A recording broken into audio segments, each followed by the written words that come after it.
안녕하세요. 소통학교 TV 시작하겠습니다. 오늘은 소소한 토크의 시간인데요. 원앤컴퍼니의 대표이신 김시원님을 모셨습니다. 인사 부탁할까요? 네, 안녕하세요. 네, 안녕하세요. 포퓰 소통학교 16기 졸업생이자 원앤컴퍼니 대표 그리고 갤러리온 관장인 김시원입니다. 반갑습니다. 네, 반갑습니다. 네. 먼저 이제 제가 잠깐 오면서 회사가 이제 그 상호도 있고 했는데요. 네. 회사에 대해서 잠깐 좀 소개 좀 해주실까요? 어떤 사업, 어떤 영역을 하고 계신지?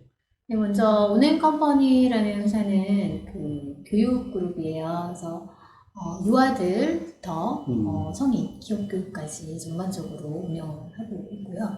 프로그램도 진행을 하고 있고, 프로그램이라는 거는 아이들 같은 경우는 인성교육, 매너교육 그런 프로그램들을 또 유치원이나 초등학교에 진행을 하고 있고, 그다음에 기업 교육은 많은 분들이 아시다시피 기업에서 진행되는 여러 가지 교육들 컨설팅부터 그리고 기획 운영하는 것까지 저희가 또 진행하고 있습니다. 되게 이제 교육하면 성인 교육의 시장이 넓고 네. 또 많이들 하는데 조금 전에 그 어린이 교육이라고 하셨어요. 네. 그런 교육 프로그램을 이렇게 사업으로 시작하시게 된 계기 또는 어떤 동기가 있으셨나요? 있죠. 어떤 건가요? 네, 여기서 제가 기업의 이름을 말씀드리기는 어렵고 네네. 예전에 이제 공기업에서 처음 사회생활을 시작을 했는데 공기업에서 이제 교육을 담당을 했었어요. 네. 그때 교육을 하다 보니까 이제 제가 강사로 쓸 때도 있었단 말이죠. 강사로 이렇게 쓰면은 많은 분들이 교육 너무 좋아. 내용 너무 재밌고 너무 재밌고 나 이거 잘 인용을 해볼래. 사회생활에서 직장생활에서 인용을 해볼래 하신단 말이에요. 그러고 나서는 저는 변화될 거를 기대를 하죠. 네. 그런데 사실 잘 안 돼요. 그렇죠.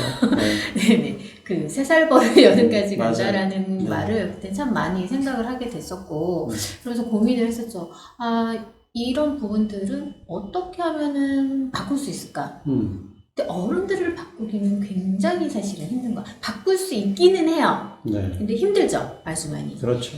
그렇지만 이거를 다르게 보면 어떨까 생각을 하던 중에 이제 어린아이들을 어른 아이들부터 이렇게 훈련을 시작을 한번 해보면 이게 좀 달라지지 않을까? 네. 3살 버릇 8까지 간다라는 말이 있잖아요. 그래서 아이들 시장에 이제 뛰어들게 된 거죠. 공부도 하고 벌써 해온 지가 10여 년이 넘었어요. 네. 근데 처음에는 정말 좌충우돌 많은 여러 가지 우여곡절을 겪었었는데 아이들을 교육하면서 느끼는 건 뭐였냐면 아이들은 굉장히 스폰지와 같아요. 그렇죠. 그래서 이렇게 딱 가르쳐주면 정말 그대로 쑥 흡수를 해요. 네.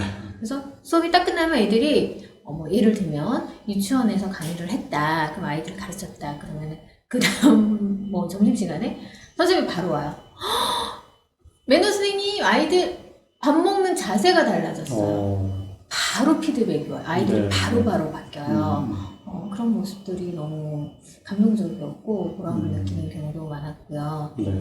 일화로 생리현상 매너를 또 가르쳤죠. 네. 생리현상 여러분들 아시는 방구를 낀다거나 트림을 한다거나 그 어른들 같은 경우는 그거 생리적인 현상인데 어때? 라고 하시지만 반면 어떻게 그걸 남 앞에서 어떻게 내 앞에서 이럴 수가 있어 하는 분도 계시거든요. 네. 근데 그거는 사실은 생리 현상이지만 엄연히 지켜야 될 매너가 있거든요. 네. 그거를 이제 아이들한테도 가르쳤죠. 일찍이. 네, 그랬더니 아이들이 그걸 집에서 한 거예요. 어느 학부형한테 전화가 왔어요. 어떻게 애한테 이런 걸 가르칠 수가 있냐면 너무 감동적이다. 물론 자기는 집에서 이제는 그 아빠의 말로 난닝구 입고 다닐 수 없다. 방구도 내 맘대로 못 낀다라고는 하지만 네. 아이의 모습을 보고 자기도 사실 배우는 게 많다. 감동적이다라는 얘기를 또 많이 들으셔서 그 일을 기업 교육을 하면서도 놓지를 못하고 네. 꾸준히 하고 있습니다. 사실은 성인 학습, 성인 교육이 사람을 변화시키는데 한계를 느꼈기 때문에 좀 더 어린 시절부터 기본적인 그 예절과 매너 네. 이런 쪽을 주로 집중하시는 것 맞아요. 같아요, 그죠? 네, 네. 그래서 아주 기초적인 어떤 삶의 태도. 네. 그런데 이제 또 하나 이쪽 사업 영역에서 보면 이 갤러리가 네. 운영되고 있거든요. 네. 지금도 좀 몇 개 그림들 네. 뭐 보고 있는데요. 어떻게 해서 이렇게 갤러리 또 사업을 하시게 되었나요? 네, 이게 원래 이제 코로나가 이제 터지면서 사실 여행업계, 네. 그다음에 뭐 음식점 이렇게 그 타격을 받은 업체 그 종목들이 많이 있잖아요. 네. 교육계도 굉장히 심했어요. 음. 왜냐면 대면 교육이 전면 금지가 돼버리니까 네. 모일 수가 없으니까. 네. 그래서 저희 회사도 사실 고전을 면치 못했었고 그러면서 사실은 여러 가지 생각을 했죠. 이 위기를 어떻게 극복할 수 있을까? 그래서 사실은 움츠리고 있었던 상황이지만 그 상황에서도 고민을 하던 중에 이제 코로나가 이제 위드 코로나로 이제 가고 네. 있잖아요. 네. 그래서 이때 아직 다 종식이 된 건 아니지만 이때 우리는 준비를 해서 나가자 생각을 한 거예요. 네, 그래서 그동안은 이제 저희가 유치원, 초등학교 아니면 그다음에 이제 학교들, 기관들 그리고 회사 뭐 이런 식으로 출강을 나갔다면 프로그램을 내보냈다면 네. 우리가 우리만의 특별한 프로그램들을 강좌들을 만들어서 그런 뭐 유치원 초등학교에 해당되지 않고 네. 그런 회사들에 다니지 않아서 음. 그 프로그램을 접하지 못하는 분들이 계시잖아요. 그렇죠. 그런 분들에게도 이런 프로그램들을 접할 수 있는 기회를 주면 어떨까 그런 생각을 했었거든요. 그래서 네. 그런 공간을 만들어 보자 생각을 한 거예요. 근데 사실은 그냥 이런 일반 뭐 빌딩 같은 그런 건물들을 생각을 해보면 네. 그냥 사실은 거기도 생각을 했었어요. 근데 제가 원하는 예쁜 그림은 나오지가 않더라고요. 네.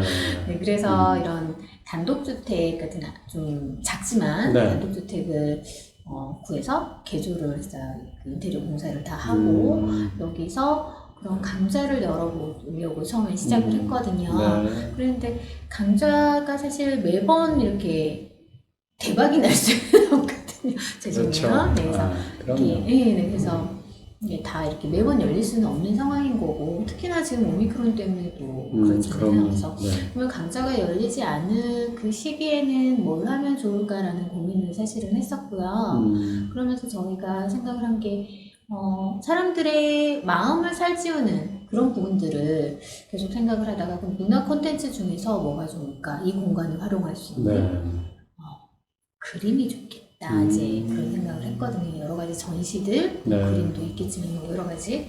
그래서 이제 처음에 작가를 어떻게 섭외할까 이제 그런 고민들도 하게 됐는데 아주 운이 좋았죠. 네, 지금 되게 훌륭하고 유명한 중견 작가분들을 이렇게 좀 모시고 지금 전시를 하고 있습니다. 이 신생 갤러리 또 이제 외형적으로 아주 크지 않은 소형의 갤러리로서의 어려움이랄까 비즈니스적으로 봤을 때 그런 점도 있으실 것 같아요. 그럼요. 이게 사실 갤러리들이 보면 A급, 뭐 B급, C급 이런 식으로 나눠져요. 그런데 급을 나눈다는 게 그런데 보통 그냥 그렇게 말씀들을 편하게 하시거든요. 근데 뭐 갤러리 뭐 매출이나 뭐 크기나 이런 걸로 봤을 때 1위부터 뭐 한 10위 정도를 A급 아주 뭐 이런데 뭐 그렇게 얘기를 하고 그 다음에 그 다음 정도의 걸 뭐 B급 뭐 신생이거나 이제 뭐 아예 매출이 좀 거의 없거나 뭐 이제 이런 데를 이제 C급이라고 해요. 근데 사실은 이런 C급은 홍보하기도 사실 굉장히 어렵고. 그렇겠죠. 네, 그렇죠. 홍보하기도 어렵고 여러 가지 어려움들이 사실 많아요. 그래가지고 저희도 이걸 어떻게 타개를 할 수 있을까 고민들을 되게 지금 많이 하고 있는 상황이고요.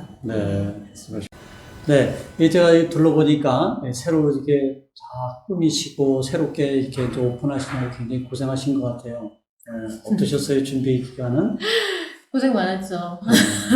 이게 아무래도 공사를 할 때 첫 번째는 공감을 안 하시는 분들이 있을 수도 있는데 여자 대표이기 때문에 쉽지가 않았어요. 이렇게 공사 인부분들 이렇게 저 대하는 것도 그렇고 하나하나 제 손길이 안 간 곳이 없어요. 전구 하나하나, 뭐, 벽에 뭐 하나하나 손길이 안 간 곳이 없어서 매일매일 그 추운 겨울에 여기를 매일매일 나온 거예요. 아침 8시부터. 그래서 저녁 5시가 될 때까지 네. 하루 종일 여기 있으면서 계속 보고 있는 거예요. 네. 관리 감독을 하는 거죠. 제가 뭐 물론 현장 소장이 있긴 하지만 이제 그런 부분들도 그랬고 그 외에 또 이제 여러 가지 것들 신경 써야 될 게 정말 많더라고요. 네. 처음으로 이런 걸 해보니까 어려웠어요. 네. 이게 이제 요즘에 제가 듣기로는 그 젊은 친구들까지도 이제 그림을 산다든지 하는 뭐 네. 소위 투자의 개념 뭐 이런 것도 굉장히 많이 늘은 것 같아요. 이런 추세에 대해서 어떻게 생각하세요?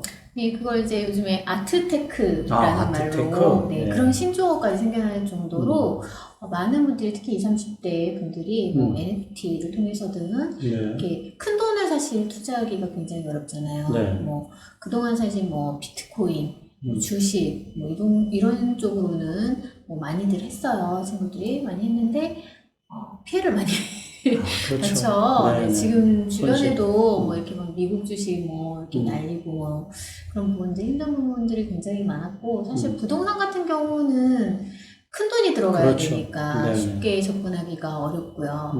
그래서 이제 그 친구들이 이제 눈을 돌린 부분들이 NFT가 이제 발생을 하면서 소액으로 이렇게 넣는 거예요. 네. 아니면은 그림도 좀 작은 그림들은 그렇게 큰 부담이 아니거든요. 디자인들에게도. 그리고 또 할부라는 것도 있고 하니까. 그래서 많이 접근들을 하고 계시는 것 같아요. 네. 네. 이게 그러면 향후의 어떤 그 가치, 네. 투자의 가치 네. 이런 게 있을까요? 어때요? 네, 저는 그렇게 생각을 하고 많은 분들도 그렇게 생각을 하는데 부동산이 떨어질 수도 있고 네. 아예 안 오를 수도 있잖아요. 그림은 반드시 올라요. 놔두면 올라요. 네. 네, 예술 작품들은 언젠가는 올라요. 꼭. 그렇기 때문에 그 친구들이 이제 그쪽으로 눈을 돌리면서 그걸 알게 되니까. 그래서 그 유명한 작가, 네. 뛰어난 작가들의 네. 작품을 네. 소장하거나 투자하고 싶어 하는 거군요. 네. 근데 이제 NFT 쪽으로 사실은 많이 가는 거는 일단은 소액으로도 접근할 수가 있고, 네. 아니면은 거장들의 작품들 같은 경우는 뭐, 이렇게 접근하기가 원래는 어렵잖아요. 그냥 이렇게 오프라인에서 큰 작품으로 이렇게 하기는 어려운데 소액으로 이렇게 딱 넣을 수가 있으니까 그래서 조금이라도 지분을 갖듯이 그렇게 네. 할 수 있으니까 그렇게 이제 많이들 하시는 것 같고요. 그리고 그냥 지금 이 작품 같은 경우는 얼마일까요? 글쎄요. 제가 이런 쪽에 경험이 없어서. 네. 네, 근데 이제 아무래도 이런 작품 같은 거 이렇게 우리가 외부에서 그냥 오프라인에서 살 수 있는 작품들이잖아요. 네. 근데 이 경우도 생각보다 비싸지 않아요. 그래요? 네, 근데 사실은 갤러리라는 곳의 특성상 문턱이 굉장히 높다고 맞아요. 느끼시거든요. 맞아요. 네. 그리고 제일 많이 사실 갤러리를 오픈하고 나서 제가 제일 많이 듣는 얘기가 뭐였냐면 내가 그림을 잘 모르는데 네. 나 그림 잘 못 보는데 맞아요. 그게 두려움들이 있으시더라고요. 그러니까 여기에 대해서 약간 뭐 갤러리를 모르는 것도 있지만 평상시 그림을 또 못 보고 안 보고 네. 그리고 안 와봐서 그런 매너 이런 것들 되게 신경을 많이 쓰시는 것 같은데 사실 그럴 필요 없거든요. 네. 한번 접근을 해보시고 또 그리고 도슨트들이 다 있고 네. 혹은 뭐 큐레이터들도 다 있고 그러니까 뭐 물어보시면 돼요. 네. 더 쉽게 접근하실 수 있어요. 이 갤러리온에 오면은 관장님이 직접 다 설명을 해주시는 거죠? 네, 저희는 그동안에 다른 갤러리들 같은 경우에는 그냥 와서 편하게 보고 왔다 갔다 할 수 있잖아요. 어느 갤러리나. 그렇죠. 그런데 이제 단점들이 그림을 처음 접하시는 분들 같은 경우 그리고 그 관장이나 실장이나 도스트나 이렇게 잘 모르시면 이거 좀 설명해 주세요. 이렇게 하기도 어렵거든요. 네, 설명을 해 주려고 해도 왠지 부담스럽거든요. 그 옷가게에서 네. 옆에서 뭐 필요하시면 부담스러워. 제가 볼게요. 이런 느낌으로. 맞아요. 근데 저는 그런 것들이 사람들이 그림을 편안하게 못 보게 하는 이유가 될 수도 있겠다는 생각을 해서 여기 운영을 아예 예약제를 하고 있어요. 예약제요? 네, 여기는 100% 예약제예요. 그냥 오셔가지고는 들어올 수 없는 공간이니까 네, 미리 예약을 하시면 언제든지 보실 수가 있는데 그렇기 때문에 한 분 한 분에게 제가 그림을 설명을 해드리는 거예요. 그러니까 뭐 그림을 처음 보시고 갤러리를 처음 접하시는 분들도 하나하나 설명을 다 해드려요. 아주 친절하게. 네. 그래서 그냥 쉽게 그림을 이해하실 수도 있고, 이 컬렉터라고 하는데요. 그림을 한 점을 사는 순간부터 그분은 컬렉터가 되는 거예요. 수집가가 네. 되는 거예요. 네. 그 길로 쉽게 들어가실 수 있게끔 도와드리기도 하죠. 네. 그러니까 이제 소형 갤러리면서 예약제 강점은 그거군요. 그죠? 네. 예, 1대1로 굉장히 자세하게 설명해 주시고 네, 네. 안내해 주시는 거. 네. 그럼 이제 컬렉터의 길로 가는 거다. 네. 꼭 그림을 사지 않으셔도 되는 거예요. 네, 근데 그렇죠. 그림을 보러 와주시고 관심을 가져주시는 것 자체가 음. 저는 이렇게 저희 갤러리의 또 특징이 뭐냐면 제가 좋아하는 그림들을 가져와요. 네. 제가 좋아하는 작가를 네. 컨택을 해서 그러다 보니까 내가 좋아하는 그림을 이 사람도 관심 있어 하네? 그러면은 제가 기분이 좋은 거예요. 네. 같이 공감대가 또 형성이 되니까. 네, 그래서 좋은 것 같아요. 그 워킹맘으로서 네. 또 엄마로서 역할을 하셔야 되잖아요. 저희 아이가 이번에 초등학교를 갑니다. 정말 네. 시간이 빠른데 제가 그 소통학교 16기였을 때 저희 꼬마를 데리고 왔어요. 걸음마를 이제 막 해가지고 네, 그렇죠. 네, 그 아장아장하는 애를 데리고 이제 갔었어요. 그때 기억이 진짜 엊그제 같은데 네. 벌써 그 애가 커가지고 초등학교로 간다고 그러니까 정말 감격을 빠르네요.